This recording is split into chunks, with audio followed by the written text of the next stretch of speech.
Evening, everyone. So, I've had a little think and I'm going to tell you about a few little childhood things I'm going to do, whip through a little timeline. So, the first instalment is this. Right, so we've all asked that question, haven't we, at some point? And as parents out there who's watching this, we will, or already have been, asked this by our children. How did you and Dad meet? Well, I was like no other child, I was like all of us, and I asked that question. Now, before I go on to it, actually, I'm going to just say, before any of you watch this and feel like you need to phone Childline, I am an orphan now, so you're not going to get anywhere. But all jokes aside, I came from a family in our household. We was very blunt, very dry. It was like growing up with Peter Kay as a dad, and a mum. We was, I get my sense of humour from my dad, the ability to tell jokes and stories, and I get my bluntness from my mum. So here goes. So I said to my mum, "How did you meet my dad? What did you see in my dad, basically?" She says, "I'll tell you what I saw in your dad, Victoria. I used to, and we're working at PCL at the time, love, and piecework had slacked off, which is like overtime. And I couldn't afford to take myself out. And it looked all right front back. I mean, fucking hell, he must have started looking all right front after his fucking casino win, because she married him fucking 2 weeks later, and had me, and and she used to say, I never wanted you, Victoria, I'll be honest. She says, I don't like girls. Not really. We're so much trouble, girls. She says, plus I had to get rid of my fucking favourite car for you. I had to get rid of Jack. I thought, bloody hell, hang on a minute, mother. Jack's not that nice and I'm fucking perfect, Christ almighty. I mean, come on, fucking hellfire. Well, my mum's one of them.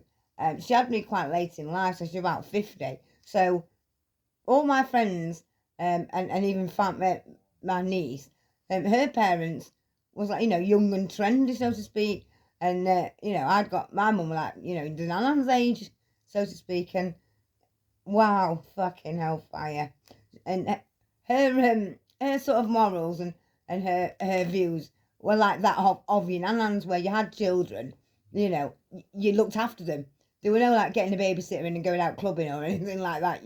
You looked fucking after them.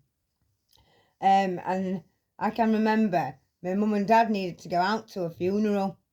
It was my nan's funeral, so it was kind of a little bit important. Well, to be able to leave, they went and bought me a painting set.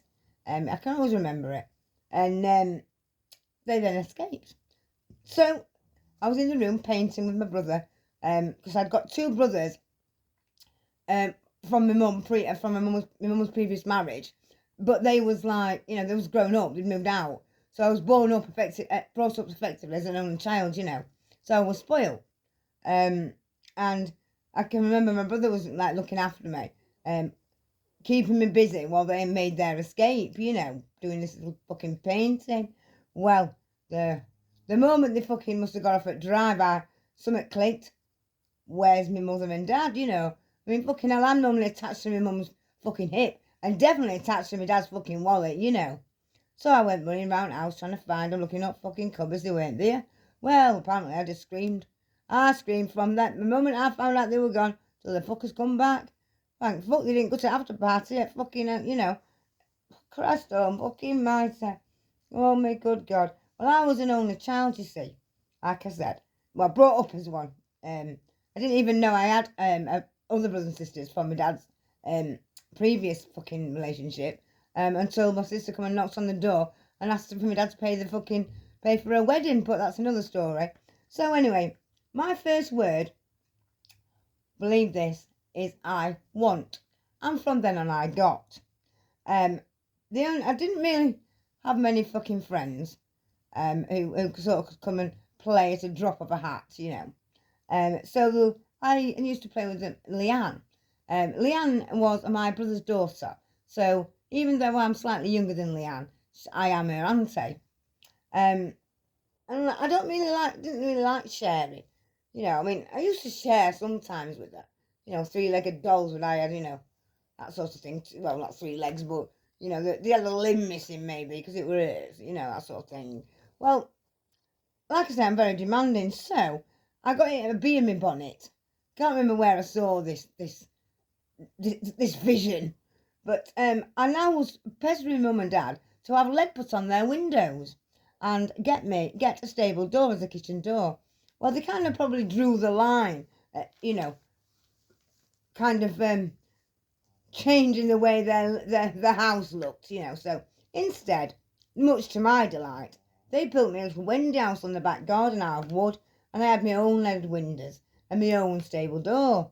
And when me and Leanne used to play mummies and daddies, I mean, I don't know why they called him mummy and daddies back then, because there's no fucking dad around, mind you. I suppose that was a scene into the future, isn't it? You know, but just call me Notre Dame. You know, fucking hell. I predicted the fact that dads would be fucking off. I predicted that back then. Well, anyway, I used to have the little house, and we had a conservatory on back garden. So I used to shove our Leanne in there, that were her house. You know, so I could always see what she was doing there. You know, what toys she was bloody playing with, if she hadn't had permission or not. But when it's hot, you're sweating like a cracker in Caesars, and when it's cold, you're fucking bastard freezing like you're fucking rattling for fucking smack. So, we used to sometimes, mainly in the winter anyway, play inside. And this one particular day, I didn't really like sharing, and we always used to row. I mean, it was my way or the highway, you know. We only did what I wanted to do. So my mum must have got pissed off this autumn, it were. And she says, right, we're going down wood. So, took dog down wood. Well, every leaf Leanne picked off at floor, I swore to God, told my mother it were mine. It's like I had already made a deposit and picked them up right to fucking fish pond. Running it, bleeding started at fucking wood. My mother turned back. Good God. I mean, my dad used to ring her up on a Saturday morning. He used to ring Darrell up, which is Hillary, which is our Leanne's mother. Hillary, is Leanne coming round to play? So Hillary's go, Leanne, do you want to go round and play with Victoria? Well, I'm sat at kitchen. Oh my. Well, I'm sat at the kitchen table. Jesus Christ. She said no. No. I thought, how the fucking hell can she say no? I'm Victoria, I'll tell you if you can come or not. Anyway, so my dad says, why don't you want to come, Hillary? What the fucking bitch. She says, because Victoria won't share with me. I didn't share with me yesterday. Oh, fucking hell, Leanne. I shared with you 2 fucking years ago. We're not due for another share for another 2, you know. Cunting fucking hell. Anyway, so my dad says, she'll share. I thought, hang the fuck on, Dad, hang on. Don't you be answering for me. Don't be answering for me. Fucking hell, fire. Christ. Leanne, she didn't really have out Leanne. You know, they weren't as well off as my mum and dad were, basically. And fucking hell, fire. She got this BMX bike. Well, I didn't even know how to fucking ride a bike, but I demanded a bike. Meant to be an X-bike, though. Oh, no. We're a fucking great, you know, old-fashioned blue bike with a fucking basket on front, a fucking box on back, a fucking bell and streamers. Oh, and stabilisers. Well, no. We got on it. My dad's trying to learn me. We go down this banking. He lets fucking go. Well, the moment I knew he'd let go, that were it. That were it. I fell off. Bloody Rainbow Bright, my doll, come tumbling out. She broke her leg. She was in fucking plaster for fucking hours. Or weeks, I think. Oh, it was so traumatic. Oh, bloody hell. So, can't ride a bike. Can't ride a bike still to this day. Unless they've got stabilisers on. Right, guys. This video is going to be extra fucking long if I tell it you all. So I'm going to do it in stages. Stages of my life.